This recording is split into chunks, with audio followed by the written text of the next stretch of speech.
Halo guys, kami lagi sedih banget nih. Udah 3 hari guru kami pergi meninggalkan kami. Iya, masa guru kami dihukum mati? 3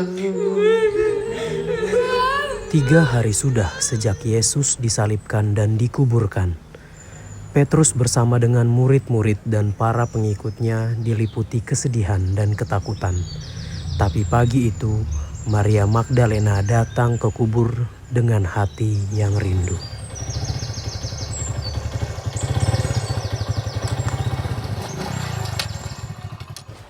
Non, ini kembaliannya.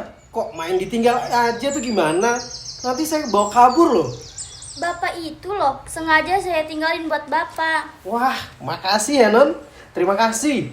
Jarang sekarang ada orang baik seperti Non. Kalau begitu saya permisi dulu ya Non.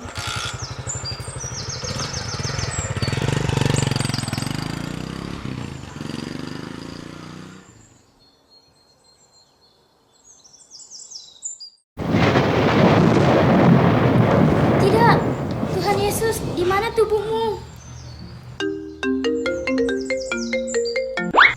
Halo, Petrus gawat banget. Tuhan telah diambil orang dari kuburannya. Terus aku gak tahu dia di mana. Apa? Oke, tunggu sebentar, aku ke sekarang. Lalu Petrus berlari-lari dengan panik menuju kubur Yesus.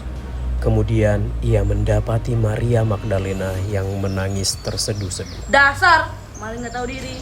Kenapa harus tubuh Yesus yang diambil? Sialan. Bener-bener kerjaan orang yang gak waras. Zaman sekarang emang banyak nih yang aneh-aneh. Pesugihan, santet, penyembahan kepada setan. Jangan-jangan tubuh Yesus dipakai praktek-praktek ilmu hitam yang kayak gitu. Oh, tidak. Petrus, lalu sekarang gimana? Kita harus gimana? Benar. Aku akan lapor ke kantor polisi sekarang. Ayo kita ke kantor polisi. Maria, kami pergi dulu ya. Semoga cepat diurus. Petrus dan murid lain itu pergi, sedangkan Maria masih menangis terseduh-seduh di situ. Tiba-tiba muncullah malaikat.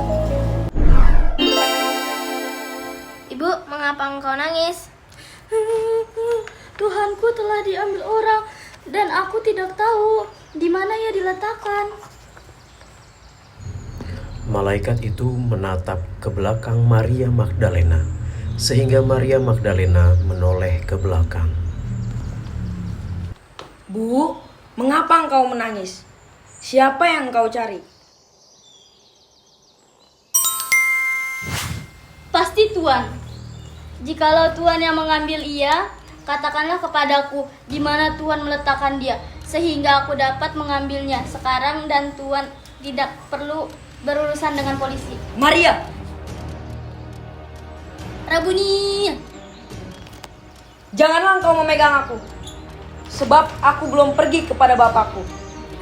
Tetapi pergilah kepada saudara-saudaraku dan katakanlah kepada mereka bahwa sekarang aku akan pergi kepada Bapakku dan Bapamu, kepada Allahku dan Allahmu. Tidak selalu mudah bagi kita para pengikut Yesus untuk menjelaskan bagaimana iman kita akan kebangkitan ini kita yakini. Tak seorang pun dari kita pernah mati dan bangkit dari kematian. Sebagaimana para murid, iman dan harapan akan kebangkitan sering timbul tenggelam dalam kehidupan. Karena itu, kita memerlukan terang yang meneguhkan iman kita. Murid-murid berkumpul bersama. Mereka berdebat tentang jalan hidup yang akan mereka tempuh. Tiba-tiba saja Maria Magdalena bergabung bersama mereka. Kabar baik teman-teman semua, Yesus telah bangkit. Aku melihatnya, sungguh ia telah bangkit. Yesus akan pergi kepada Bapaknya. Gila kau Maria, mana mungkin ada orang bangkit dari mati? Hei, nyatanya Lazarus pernah dibangkitkan oleh Yesus. Kau masih tidak percaya? Oke, tapi mana buktinya? Saudara-saudaraku semua, keadaan kita saat ini memang sungguh kacau. Kita benar-benar kehilangan arah. Namun Itu kau tahu Petrus, lebih baik aku pergi. Aku ingin keluar dari kontrakan ini. Lebih baik nyari kerjaan keluar. Walau sekarang pekerjaan susah, kalian bodoh. Kalau masih terus berkumpul seperti ini, kita mau makan apa kalau tidak kerja? Pakai akal kalian. Yesus sudah mati. Kalaupun bangkit pasti dia datang kepada kita. Damai sejahtera bagi kamu. Damai sejahtera bagi kamu. Terimalah Roh Kudus. Jikalau kamu mengampuni dosa orang, dosanya diampuni. Dan jikalau kamu menyatakan dosa orang tetap ada, dosanya tetap ada. Yesus pergi dan Thomas datang mengendarai sepeda. Sugeng Enjing, berkah dalam. Selamat pagi semua. Wah, pagi-pagi sudah pada ngumpul. Waton, ngapa iki kau pada ngelamun? Iki lho, aku nggawa sarapan, gorengan iki. Thomas, kami telah melihat Tuhan. Wah, Siti kabeh. Yesus sudah terang di alamnya. Jangan diganggu lagi. Perasaan rindu kalian yang terlalu lebay. Lebay. Bener Thomas, kami telah melihat Tuhan. Bukannya aku hormati sampai Petrus, tapi sebelum aku melihat bekas paku pada tangannya dan sebelum aku mencucukkan tangan ke dalam lambungnya, sekali-kali aku ora percaya. Nih, coba taruh jarimu di sini dan lihatlah tanganku. Ulurkanlah tanganmu dan cucukkan ke dalam lambungku.